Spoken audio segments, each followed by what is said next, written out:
Assalamualaikum warahmatullahi wabarakatuh. Waalaikumsalam warahmatullahi wabarakatuh. Alhamdulillah wassalatu wassalamu ala sayyidina Rasulillah sayyidina wa maulana Muhammad ibn Abdullah wa ala alihi wa sahbihi wa mawalah. La haula wa la quwwata illa billah, amma ba'du. Bapak-bapak, ibu-ibu, saudara-saudara kaum muslimin rahimakumullah. Inna lillahi wa inna ilaihi raji'un. Kita lihat sajalah para petinggi kita sekarang bagaimana menyikapi hukum. Sebab saya dengar ada bargaining, orang takut teriak maling sapi karena DE maling wedus.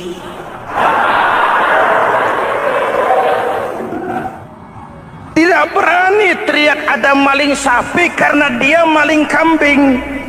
Yang lain maling ayam, dikumpulin ternyata maling semua.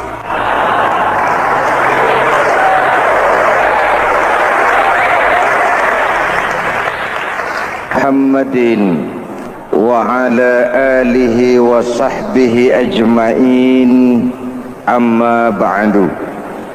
Hadirin hadirat ma'asyiral muslimin yang saya cintai, ada sebuah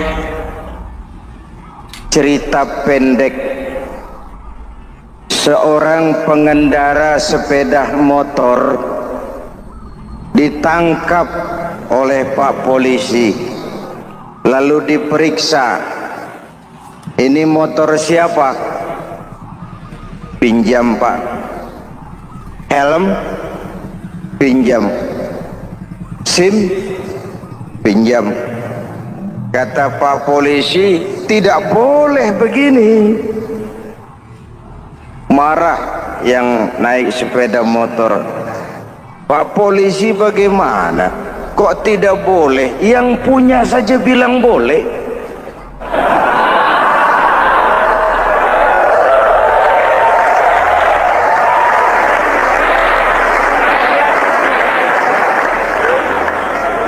Cerita ini memberikan gambaran bagaimana masyarakat kita sekarang cenderung memboleh-bolehkan diri sendiri, melahirkan permissive society. Masyarakat serba boleh dengan ukuran sakarepe dewe. Itu sebabnya agama diturunkan. Dalam contoh yang indah, Rasul memberikan gambaran bahwa Islam ini bagaikan sebuah bangunan yang komponen pokoknya 5. Bunyal Islamu ala khamsin. Islam dibangun di atas 5 komponen pokok. Jadi kalau Islam ini ibarat bangunan, unsur penunjang pokoknya itu 5. Mari kita analogkan Islam dengan bangunan. Kalau saudara akan membangun rumah, sebelum pasang tiang, pasang genteng, pasang jendela, apa yang lebih dulu dibangun? Fondasi. Kalau Islam ibarat bangunan, fondasinya adalah syahadatu an la ilaha illallah wa anna muhammadar rasulullah. Ini fondasi.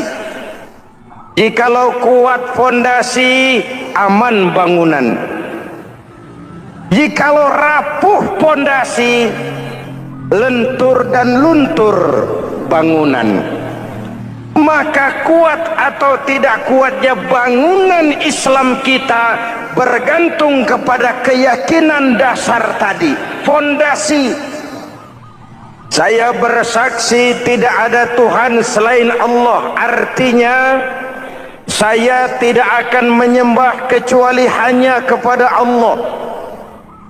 orang yang benar fondasinya beres sujudnya. Kalau saya yakin tidak ada Tuhan selain Allah, saya tidak akan minta rezeki kecuali hanya kepada Allah.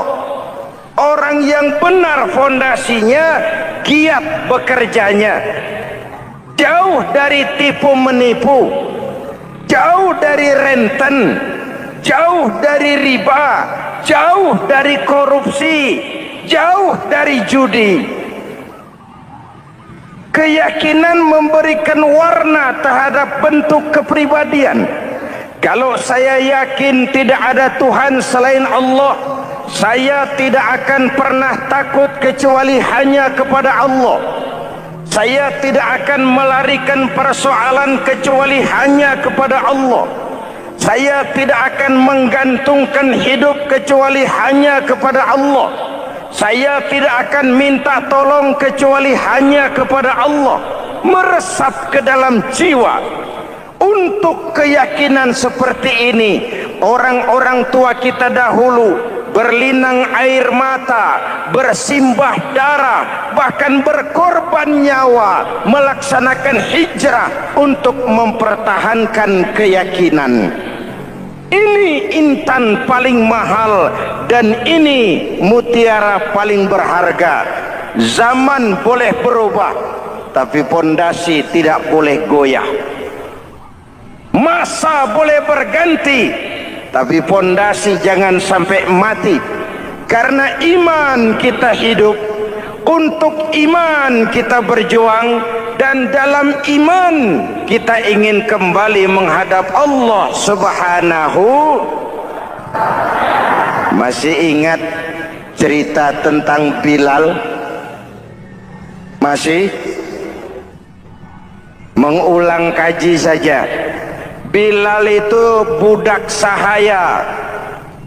Ketika masuk Islam, dipanggil oleh majikannya. Bilal, ya bos, saya dengar kamu masuk Islam ya?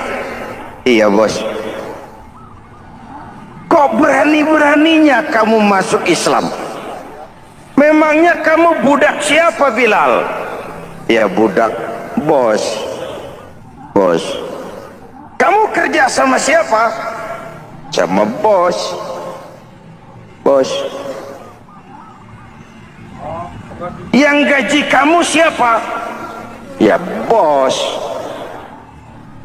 Nah, kamu kan ngerti Bilal. Kamu budak saya, kamu kerja dengan saya, yang gaji kamu saya, yang beri makan saya. Kenapa? Kok beraninya masuk Islam padahal kamu belum saya kasih izin? Bos, bos boleh beli badan saya, tapi jangan mimpi bisa membeli jiwa saya. Tuhan boleh kuasai badan saya, tapi jangan mimpi bisa menguasai keyakinan saya. Saya memang benar Tuhan yang gaji, tapi kan saya digaji, saya kerja.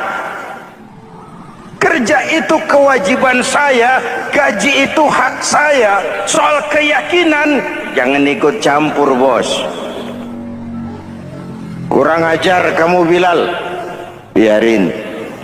Bilal, begini saja, kalau kau mau meninggalkan keyakinanmu, meninggalkan Allah Tuhanmu, kau akan kami merdekakan. Tapi kalau kau tetap dalam keyakinanmu, kamu akan saya siksa sampai mati. Bagaimana? Jangan mimpi bos. Lebih baik mati berkalang tanah daripada hidup bercermin bangkai. Biar saya gugur membela keyakinan daripada hidup jadi penjilat menjual akidah. Itu prinsip.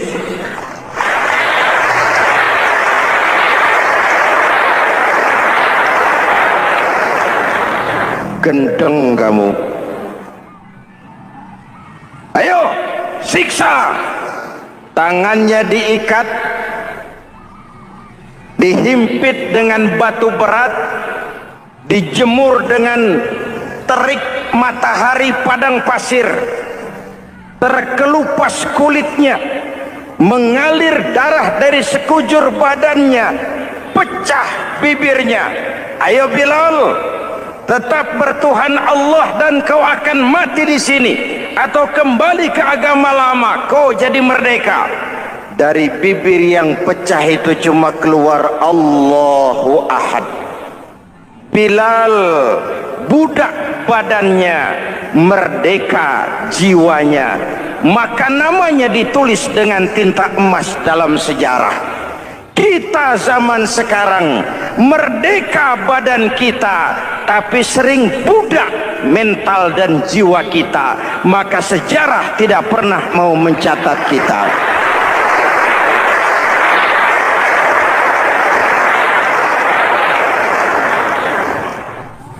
Ma'asyiral muslimin yang saya cintai, fondasi sudah.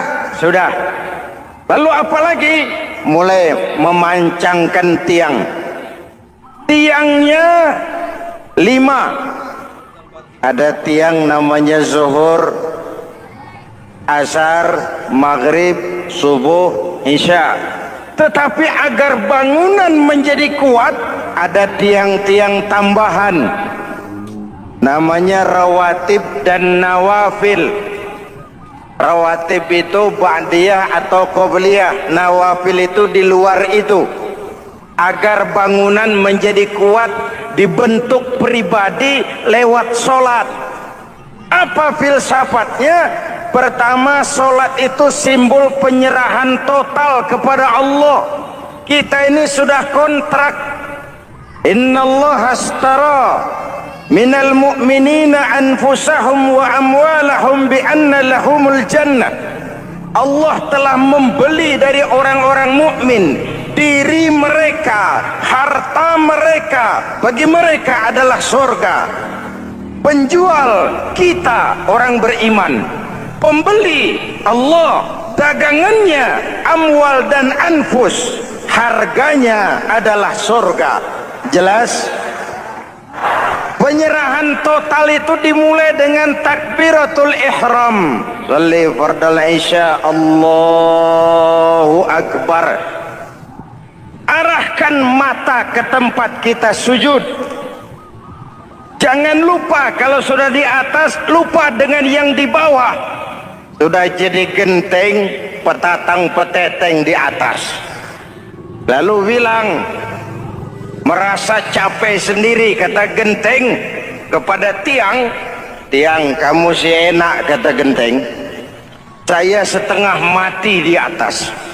Kehujanan, kepanasan, kadang-kadang anak-anak nakal saya disambitin. Kata tiang, saudara genteng, ngomong jangan sembarangan ya. Kamu kira kamu bisa nongkrong dan nangkring di atas, itu gara-gara siapa genteng? Kan saya yang sokong dari bawah. Kamu jadi pejabat tinggi, jadi anggota ini, anggota itu. Kami rakyat yang angkat, jangan sudah di atas kami ditekan.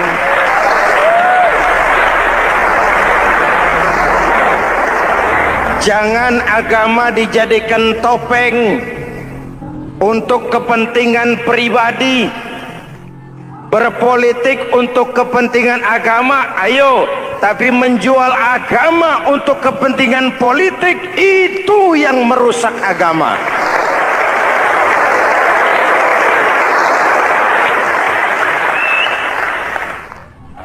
Ini kan kita lagi prihatin, sedang meluncur kasus Bulog Gate 2. Innalillahi wa inna ilaihi raji'un. Kita lihat sajalah para petinggi kita sekarang bagaimana menyikapi hukum. Sebab saya dengar ada bargaining, orang takut teriak maling sapi karena DE maling wedus.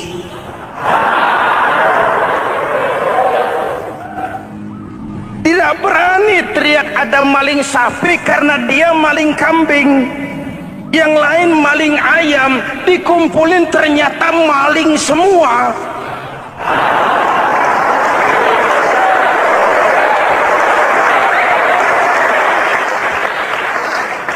Hadirin yang saya hormati, ini melukai rasa keadilan. Oleh karena itu, sholat mengajarkan kepada kita, dalam posisi berdiri, lihat tempat sujudmu, jangan menteleng terus ke atas lalu lupa dari mana kita berangkat.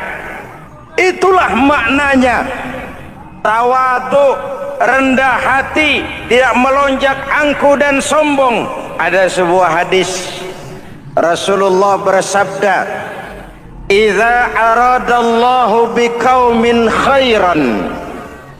Apabila Allah menginginkan kebaikan kepada satu bangsa, apabila Allah menginginkan kebaikan kepada satu kelompok rakyat, walla alaihim khulama'uhum, maka yang naik jadi pemimpin adalah orang-orang yang santun, orang-orang yang lemah lembut, bukan orang yang menggunakan kekerasan dan tiran, sedikit-sedikit main pecat. Itu terlambat lahir. Mestinya lahir di zaman Hitler, mestinya lahir di zaman Benito Mussolini, atau kalau mau lebih klasik lagi, di zaman Fir'aun. Kalau Allah menginginkan kebaikan kepada satu masyarakat, satu bangsa, satu negara, naiklah orang-orang yang santun, yang ngayomi, yang menjadi solusi dan jalan keluar untuk kepentingan rakyatnya, mampu memberikan keteladanan. Tertarik dengan pidato Presiden Cina pada saat dilantik. Cina, Presiden Cina pasti tidak tahu Pancasila, pasti tidak kenal Islam, tapi pidato pelantikannya, berikan saya 100 peti mati, yang 99 akan saya pakai buat koruptor, yang satu akan saya pakai sendiri kalau kamu lihat saya tidak benar. Luar biasa.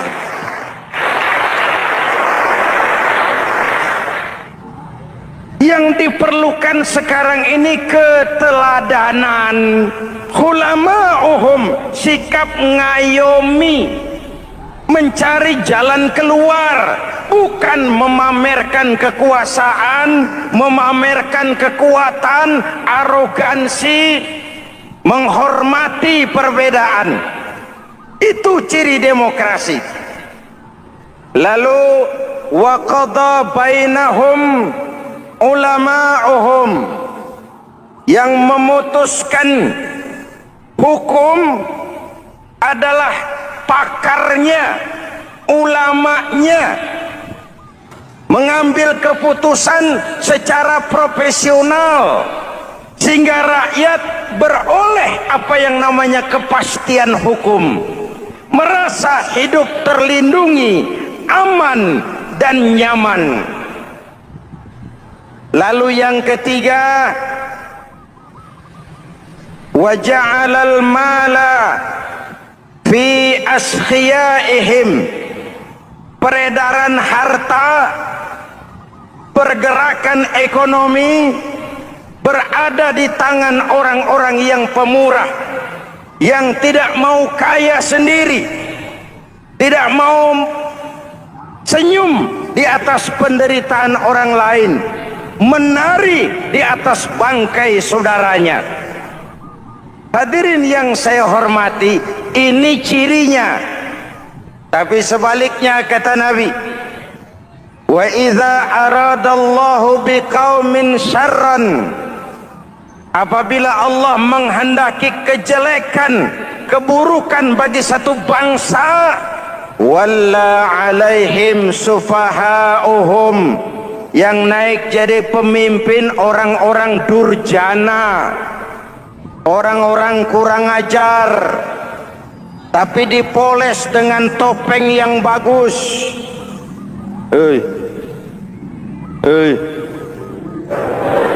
Ini musim topeng. Musim apa? Topeng. Topeng itu apa perlunya? Menyembunyikan wajah asli. Sekarang ini Dracula berwajah Arjuna. Ini musim topeng. Kita rakyat harus hati-hati dan punya filter, mampu memilah dan memilih. Walla alaihim sufaha'uhum wa qada bainahum juhaluhum, yang memutuskan hukum, yang mengambil keputusan orang-orang bodoh. Wa ja'alal mala fi bukhalaihim, peredaran harta, peredaran ekonomi jatuh di tangan orang-orang yang bakhil, yang tidak punya konsep menciptakan kemakmuran yang merata bagi seluruh rakyat Indonesia.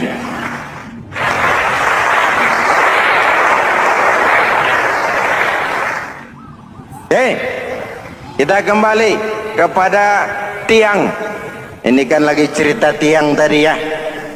Kalau sedang berdiri, lihat tempat sujud, jangan menteleng terus ke atas. Terserang penyakit tamak bin rakus alias serakah. Nah, selesai. Anggota badan yang paling terhormat ini kepala. Ketika sujud, sama rendahnya dengan telapak kaki. Allahu Akbar, yang besar cuma Allah. Apa bedanya saya dengan saudara? Tidak ada, kecuali saya ngomong saudara dengerin. Kita sama-sama beribadah, sama-sama mencari nilai tambah di hadapan Allah.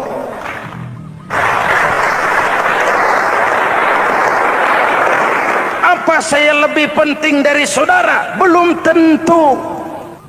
Apa saya lebih hebat dari saudara? Belum tentu. Perasaan lebih penting, lebih hebat, lebih jago setan. Jelas? Ayo tundukkan kepala. Dia sama rendahnya dengan telapak kaki kita. Yang besar cuma Allah. Allahu Akbar. Lalu diakhiri dengan menebarkan salam. Assalamualaikum warahmatullah. Assalamualaikum warahmatullah. Menebarkan salam, mewujudkan rasa aman, damai, bukan menimbulkan keresahan. Hadirin yang saya hormati, ini karakteristik kita. Selesai sholat, kembali ke masyarakat, ajaran salam diterjemahkan. Apa? Rasulullah sallallahu alaihi wasallam bersabda, "Ufsus salam, wasilul arham, wa at'imut ta'am, wa sallu bil laili wan nasu niyam, tadkhulul jannata bisalam." Pertama, ufsus salam, tebarkan salam. Tebarkan salam itu bukan cuma kalau ketemu orang assalamualaikum, assalamualaikum. Iya, itu zahirnya. Tetapi hidup di tengah masyarakat memberikan rasa aman, rasa damai, menjadi pengayom bagi lingkungan, menjadi rahmah bagi semesta. Dalam Islam jangankan manusia, binatang saja dilindungi kok. Betul? Betul? Coba kalau belajar istinja itu kan makruh buang air kecil di tanah yang berlubang. Kenapa? Pertama, melindungi binatang yang ada dalam lubang. Siapa tahu di lubang yang saudara kencingi ada semut sedang rapat. Membahas Bologet jilid 2. Apa dosanya lalu mati dikencingi? Ini namanya rahmatan lissemut. Binatang saja dilindungi. Ada hadis, kalau kamu menyembelih hewan, sembelilah dengan cara yang terbaik. Jangan menyembelih ayam dengan pisau tumpul. Ini ajaran apa? Ajaran tentang beri kebinatangan. Rahmatan, memberikan rahmah, salam, keselamatan dan kedamaian kepada masyarakat lingkungan. Itu misi seorang muslim.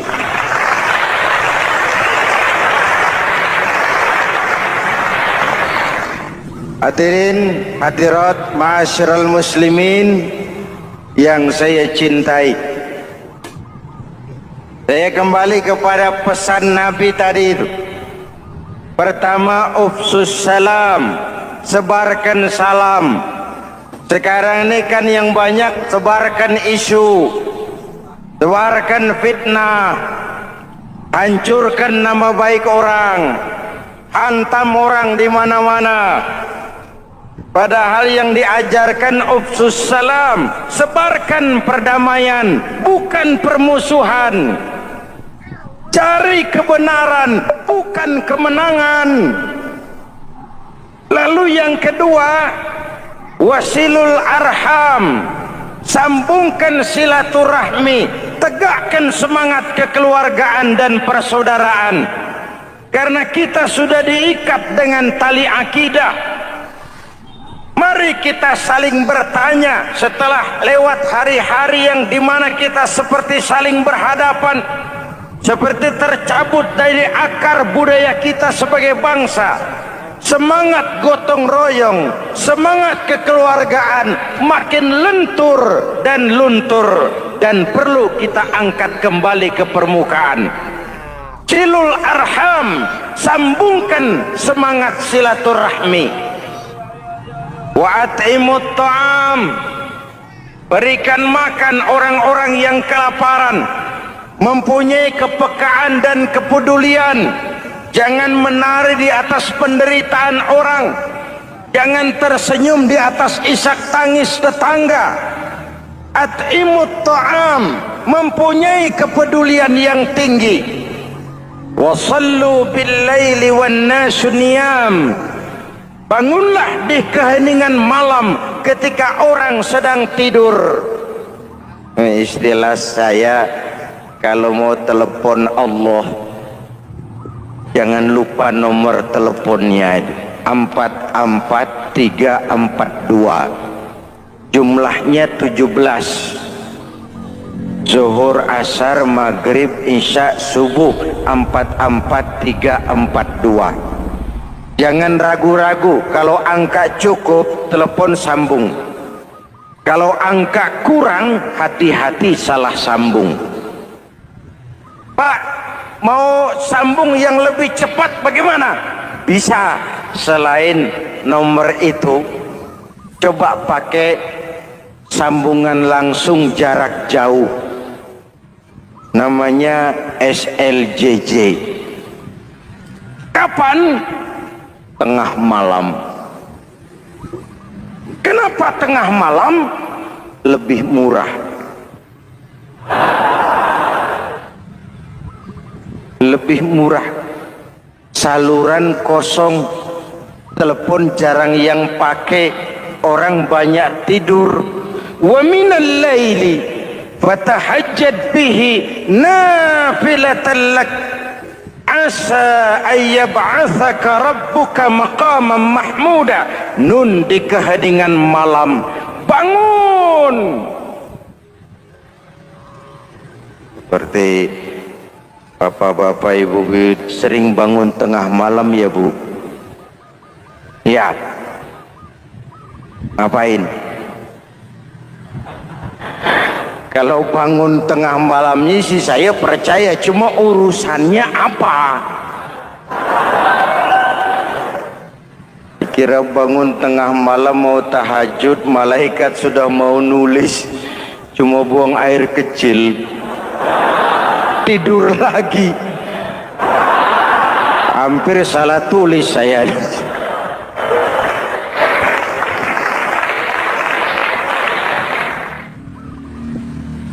Baik, pondasi sudah Pak, tiang siap. Lalu apa lagi? Rumah itu supaya ada batas, perlu pagar, dinding, tembok.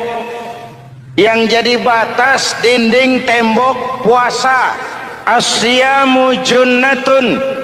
Puasa adalah dinding, benteng yang menyelamatkan manusia jangan sampai menyentuh wilayah lain. Ada batas-batas dan norma yang diindahkan. Selesai tembok, dinding, selesai pagar, selesai. Lah rumah itu supaya bersih kan harus ada kamar mandi, jendela, pintu yang fungsinya membersihkan. Zakat, kalau dia zakatul mal, dia bersihkan harta kita. Kalau dia zakatul fitrah, dia bersihkan jiwa kita. Kalau dia zakatul tijarah, dia bersihkan bisnis kita. Kalau dia zakatul ma'adin, dia bersihkan barang tambang kita. Karena itu dalam kitab-kitab fikih dikatakan zakat itu adalah harta yang tu'khazu min aghniyaihim wa turaddu ila fuqaraihim. Diambil dari yang kaya, diserahkan kepada yang miskin. Innalillahi wa inna ilaihi raji'un. Kita lihat sajalah para petinggi kita sekarang bagaimana menyikapi hukum. Sebab saya dengar ada bargaining, orang takut teriak maling sapi karena DE maling wedus.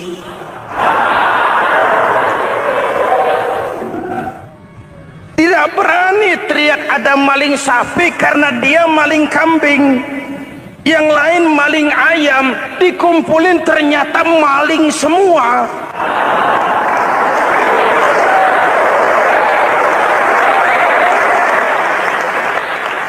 Muhammadin wa ala alihi wa sahbihi ajma'in, amma ba'du.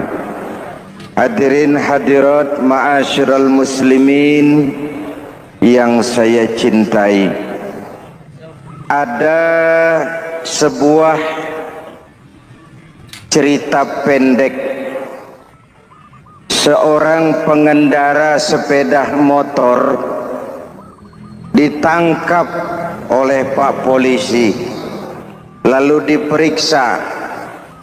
Ini motor siapa? Pinjam Pak. Helm? Pinjam. SIM? Pinjam. Kata Pak Polisi, tidak boleh begini. Marah yang naik sepeda motor. Pak Polisi bagaimana? Kok tidak boleh? Yang punya saja bilang boleh.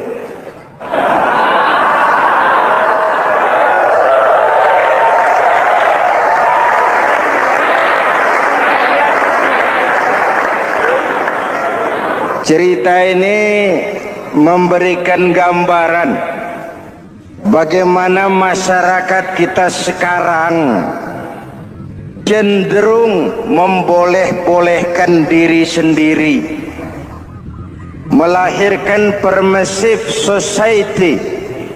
Masyarakat serba boleh dengan ukuran sakarpe dewe. Itu sebabnya agama diturunkan. Dalam contoh yang indah, Rasul memberikan gambaran bahwa Islam ini bagaikan sebuah bangunan yang komponen pokoknya 5. Bunyal Islamu ala khamsin. Islam dibangun di atas 5 komponen pokok. Jadi kalau Islam ini ibarat bangunan, unsur penunjang pokoknya itu 5. Mari kita analogkan Islam dengan bangunan. Kalau saudara akan membangun rumah, sebelum pasang tiang, pasang genteng, pasang jendela, apa yang lebih dulu dibangun? Fondasi. Kalau Islam ibarat bangunan, fondasinya adalah syahadatu an la ilaha illallah wa anna muhammadar rasulullah. Ini fondasi. Jikalau kuat fondasi, aman bangunan. Jikalau rapuh fondasi, lentur dan luntur bangunan. Maka kuat atau tidak kuatnya bangunan Islam kita bergantung kepada keyakinan dasar tadi, fondasi. Saya bersaksi tidak ada Tuhan selain Allah, artinya saya tidak akan menyembah kecuali hanya kepada Allah. Orang yang benar fondasinya beres sujudnya. Kalau saya yakin tidak ada Tuhan selain Allah, saya tidak akan minta rezeki kecuali hanya kepada Allah. Orang yang benar fondasinya, giat bekerjanya, jauh dari tipu menipu, jauh dari renten, jauh dari riba, jauh dari korupsi, jauh dari judi. Keyakinan memberikan warna terhadap bentuk kepribadian. Kalau saya yakin tidak ada Tuhan selain Allah, saya tidak akan pernah takut kecuali hanya kepada Allah. Saya tidak akan melarikan persoalan kecuali hanya kepada Allah. Saya tidak akan menggantungkan hidup kecuali hanya kepada Allah. Saya tidak akan minta tolong kecuali hanya kepada Allah. Meresap ke dalam jiwa. Untuk keyakinan seperti ini, orang-orang tua kita dahulu berlinang air mata, bersimbah darah, bahkan berkorban nyawa, melaksanakan hijrah untuk mempertahankan keyakinan. Ini intan paling mahal dan ini mutiara paling berharga. Zaman boleh berubah, tapi pondasi tidak boleh goyah. Masa boleh berganti, tapi pondasi jangan sampai mati. Karena iman kita hidup, untuk iman kita berjuang, dan dalam iman kita ingin kembali menghadap Allah Subhanahu. Masih ingat cerita tentang Bilal? Masih? Mengulang kaji saja. Bilal itu budak sahaya. Ketika masuk Islam, dipanggil oleh majikannya. Bilal, iya bos, saya dengar kamu masuk Islam ya? Iya bos. Kok berani-beraninya kamu masuk Islam? Memangnya kamu budak siapa Bilal? Ya budak bos. Bos. Kamu kerja sama siapa? Sama bos. Bos. Yang gaji kamu siapa? Ya bos. Nah, kamu kan ngerti Bilal. Kamu budak saya, kamu kerja dengan saya, yang gaji kamu saya, yang beri makan saya. Kenapa kok beraninya masuk Islam padahal kamu belum saya kasih izin? Bos, bos boleh beli badan saya, tapi jangan mimpi bisa membeli jiwa saya. Tuhan boleh kuasai badan saya, tapi jangan mimpi bisa menguasai keyakinan saya. Saya memang benar Tuhan yang gaji, tapi kan saya digaji, saya kerja. Kerja itu kewajiban saya, gaji itu hak saya. Soal keyakinan jangan ikut campur, bos.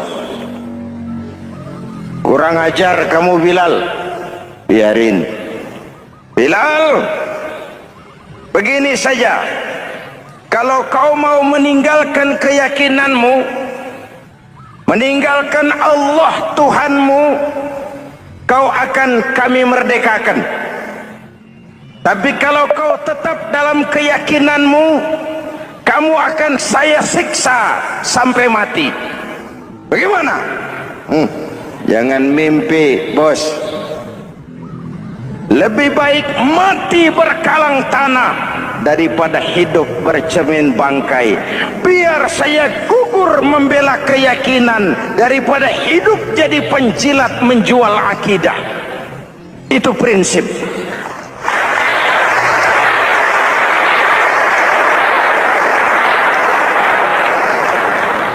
Gendeng kamu. Ayo, siksa. Tangannya diikat, dihimpit dengan batu berat, dijemur dengan terik matahari padang pasir, terkelupas kulitnya, mengalir darah dari sekujur badannya, pecah bibirnya. Ayo Bilal, tetap bertuhan Allah dan kau akan mati di sini, atau kembali ke agama lama, kau jadi merdeka.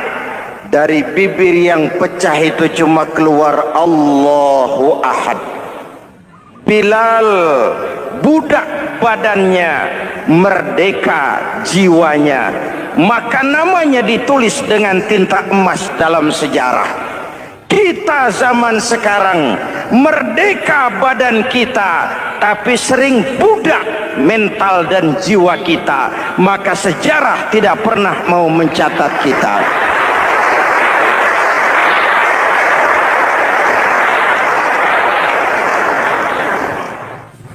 Ma'asyiral muslimin yang saya cintai, fondasi sudah. Lalu apa lagi? Mulai memancangkan tiang. Tiangnya 5. Ada tiang namanya zuhur, asar, maghrib, subuh, isya. Tetapi agar bangunan menjadi kuat, ada tiang-tiang tambahan. Namanya rawatib dan nawafil. Rawatib itu ba'diyah atau qobliyah, nawafil itu di luar itu. Agar bangunan menjadi kuat, dibentuk pribadi lewat solat. Apa filsafatnya? Pertama, solat itu simbol penyerahan total kepada Allah. Kita ini sudah kontrak. Innallaha astara minal mu'minina anfusahum wa amwalahum bi anna lahumul jannah. Allah telah membeli dari orang-orang mukmin diri mereka, harta mereka, bagi mereka adalah surga. Penjual kita orang beriman, pembeli Allah, dagangannya amwal dan anfus, harganya adalah surga. Jelas? Penyerahan total itu dimulai dengan takbiratul ihram. Shalli fardal isya, Allahu akbar. Arahkan mata ke tempat kita sujud. Jangan lupa kalau sudah di atas, lupa dengan yang di bawah. Sudah jadi genteng, petatang peteteng di atas. Lalu bilang, merasa capek sendiri, kata genteng kepada tiang. Tiang, kamu sih enak, kata genteng. Saya setengah mati di atas. Kehujanan, kepanasan, kadang-kadang anak-anak nakal saya disambitin. Kata tiang, saudara genteng, ngomong jangan sembarangan ya. Kamu kira kamu bisa nongkrong dan nangkring di atas, itu gara-gara siapa genteng? Kan saya yang sokong dari bawah. Kamu jadi pejabat tinggi, jadi anggota ini, anggota itu. Kami rakyat yang angkat. Jangan sudah di atas kami ditekan.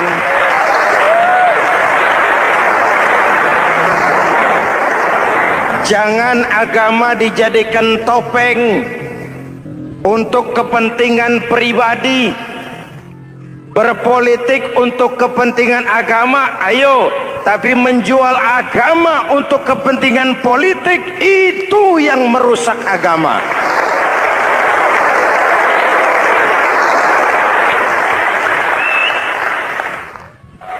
Ini kan kita lagi prihatin sedang meluncur kasus Bulog Gate 2. Innalillahi wa inna ilaihi raji'un.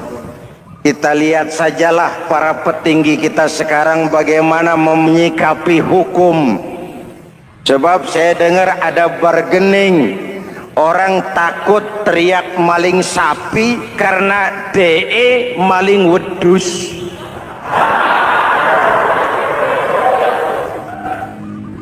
Tidak berani teriak ada maling sapi karena dia maling kambing. Yang lain maling ayam, dikumpulin ternyata maling semua.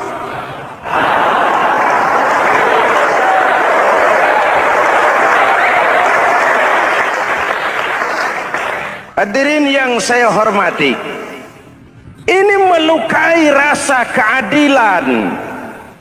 Oleh karena itu, sholat mengajarkan kepada kita, dalam posisi berdiri, lihat tempat sujudmu. Jangan menteleng terus ke atas, lalu lupa dari mana kita berangkat. Itulah maknanya tawadhu, rendah hati, tidak melonjak angku dan sombong. Ada sebuah hadis, Rasulullah bersabda, "Idza aradallahu biqaumin khairan." Apabila Allah menginginkan kebaikan kepada satu bangsa, apabila Allah menginginkan kebaikan kepada satu kelompok rakyat, walla alaihim khulama'uhum, maka yang naik jadi pemimpin adalah orang-orang yang santun, orang-orang yang lemah lembut, bukan orang yang menggunakan kekerasan dan tiran. Sedikit-sedikit main pecat, itu terlambat lahir. Mestinya lahir di zaman Hitler, mestinya lahir di zaman Benito Mussolini, atau kalau mau lebih klasik lagi, di zaman Fir'aun. Kalau Allah menginginkan kebaikan kepada satu masyarakat, satu bangsa, satu negara, naiklah orang-orang yang santun, yang ngayomi, yang menjadi solusi dan jalan keluar untuk kepentingan rakyatnya, mampu memberikan keteladanan. Tertarik dengan pidato Presiden Cina pada saat dilantik. Cina, Presiden Cina pasti tidak tahu Pancasila, pasti tidak kenal Islam, tapi pidato pelantikannya, berikan saya 100 peti mati, yang 99 akan saya pakai buat koruptor, yang satu akan saya pakai sendiri kalau kamu lihat saya tidak benar. Luar biasa.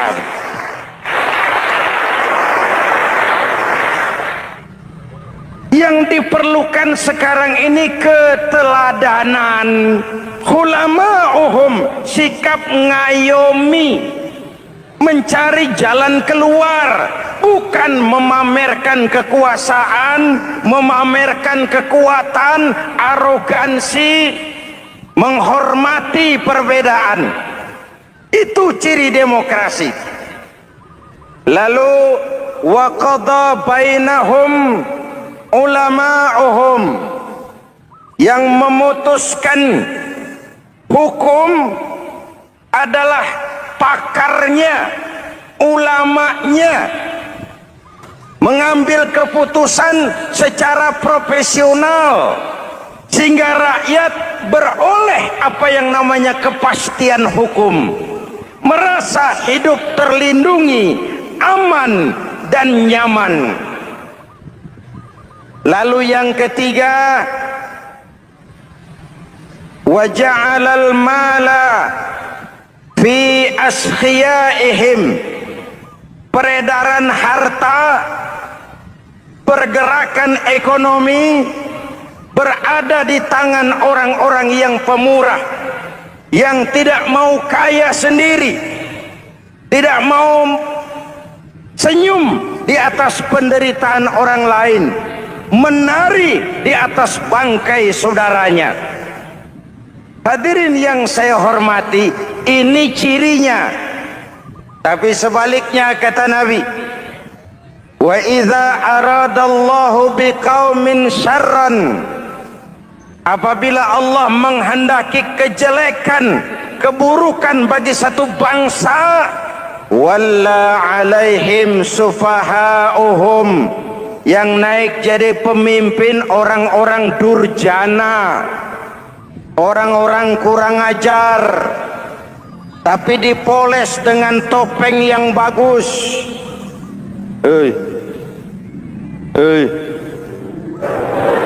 Ini musim topeng. Musim apa? Topeng. Topeng itu apa perlunya? Menyembunyikan wajah asli.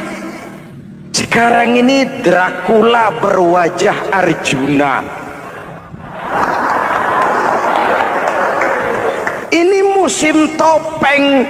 Kita rakyat harus hati-hati dan punya filter, mampu memilah dan memilih. Walla alaihim sufahauhum wa qada bainahum juhaluhum, yang memutuskan hukum, yang mengambil keputusan orang-orang bodoh. Wa ja'alal mala fi bukhalaihim, peredaran harta, peredaran ekonomi jatuh di tangan orang-orang yang bakhil, yang tidak punya konsep menciptakan kemakmuran yang merata bagi seluruh rakyat Indonesia.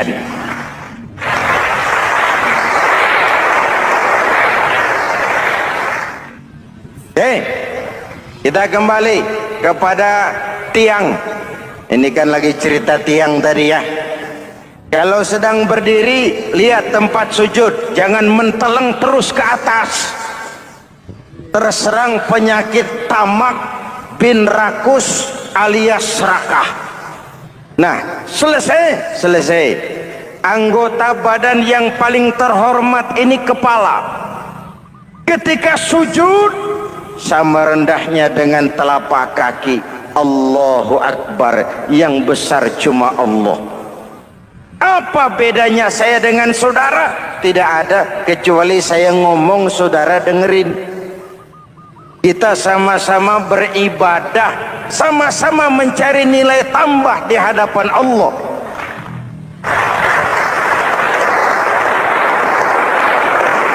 Apa saya lebih penting dari saudara? Belum tentu. Apa saya lebih hebat dari saudara? Belum tentu. Perasaan lebih penting, lebih hebat, lebih jago setan. Jelas? Ayo tundukkan kepala. Dia sama rendahnya dengan telapak kaki kita. Yang besar cuma Allah. Allahu Akbar. Lalu diakhiri dengan menebarkan salam. Assalamualaikum warahmatullah. Assalamualaikum warahmatullah. Menebarkan salam, mewujudkan rasa aman, damai, bukan menimbulkan keresahan. Hadirin yang saya hormati, ini karakteristik kita. Selesai sholat, kembali ke masyarakat, ajaran salam diterjemahkan. Apa? Rasulullah sallallahu alaihi wasallam bersabda, ufsus salam, wasilul arham, wa at'imut ta'am, wa sallu bil laili wan nasu niyam, tadkhulul jannata bisalam. Pertama, ufsus salam, tebarkan salam. Tebarkan salam itu bukan cuma kalau ketemu orang assalamualaikum, assalamualaikum. Iya, itu zahirnya. Tetapi hidup di tengah masyarakat memberikan rasa aman, rasa damai, menjadi pengayom bagi lingkungan, menjadi rahmah bagi semesta. Dalam Islam jangankan manusia, binatang saja dilindungi kok. Betul? Betul? Coba kalau belajar istinja itu kan makruh buang air kecil di tanah yang berlubang. Kenapa? Pertama, melindungi binatang yang ada dalam lubang. Siapa tahu di lubang yang saudara kencingi ada semut sedang rapat. Membahas Buloget jilid 2. Apa dosanya lalu mati dikencingi? Ini namanya rahmatan lis semut. Binatang saja dilindungi.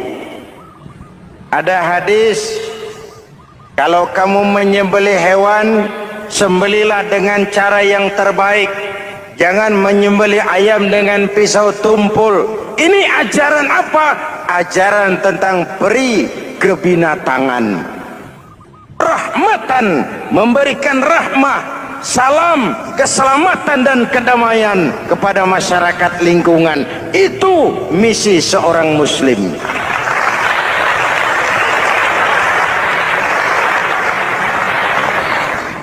Hadirin hadirat ma'asyiral muslimin yang saya cintai, saya kembali kepada pesan Nabi tadi itu. Pertama, ufsus salam, sebarkan salam. Sekarang ini kan yang banyak sebarkan isu, sebarkan fitnah, hancurkan nama baik orang, hantam orang di mana-mana. Padahal yang diajarkan ufsus salam, sebarkan perdamaian, bukan permusuhan. Cari kebenaran, bukan kemenangan.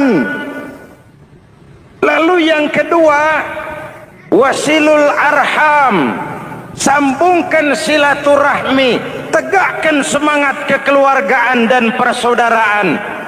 Karena kita sudah diikat dengan tali akidah. Mari kita saling bertanya setelah lewat hari-hari yang dimana kita seperti saling berhadapan, seperti tercabut dari akar budaya kita sebagai bangsa. Semangat gotong royong, semangat kekeluargaan makin lentur dan luntur, dan perlu kita angkat kembali ke permukaan. Silul arham, sambungkan semangat silaturahmi. Wa at'imut ta'am, berikan makan orang-orang yang kelaparan. Mempunyai kepekaan dan kepedulian. Jangan menari di atas penderitaan orang. Jangan tersenyum di atas isak tangis tetangga. At'imut ta'am, mempunyai kepedulian yang tinggi.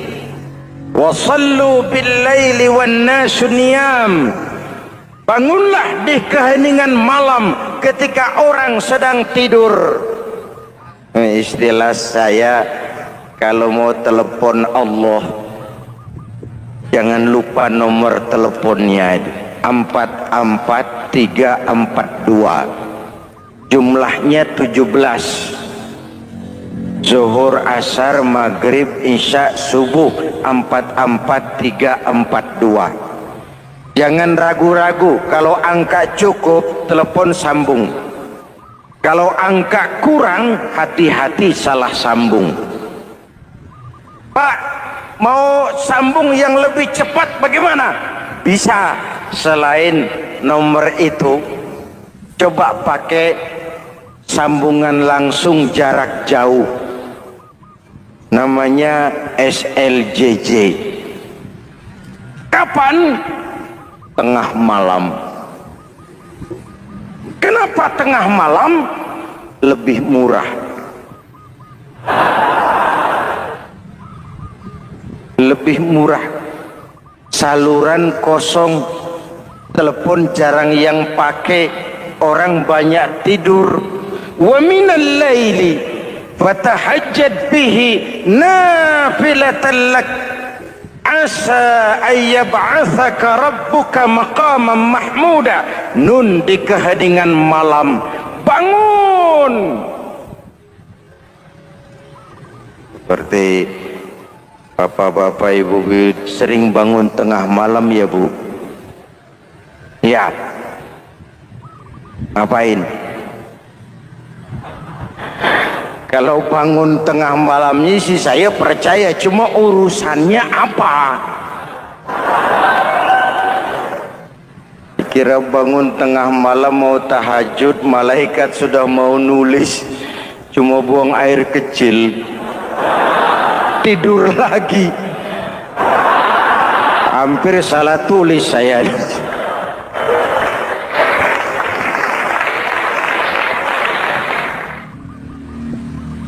Baik,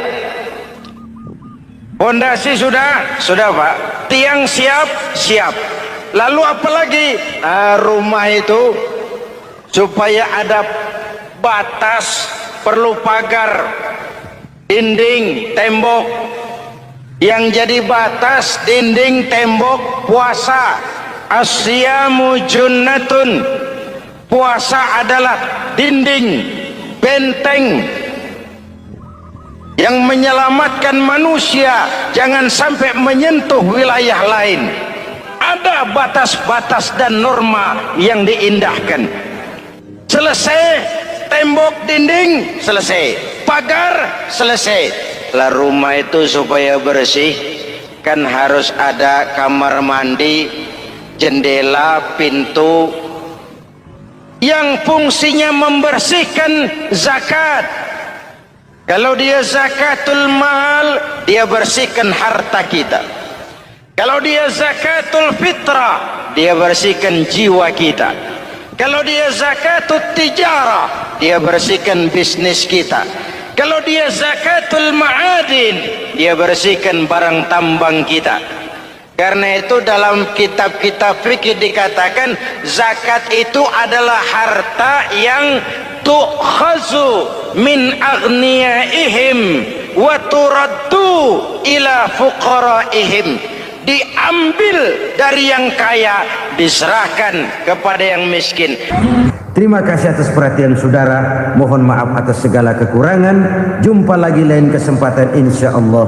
Usikum wa nafsi bitaqwallah. Wassalamualaikum warahmatullahi wabarakatuh.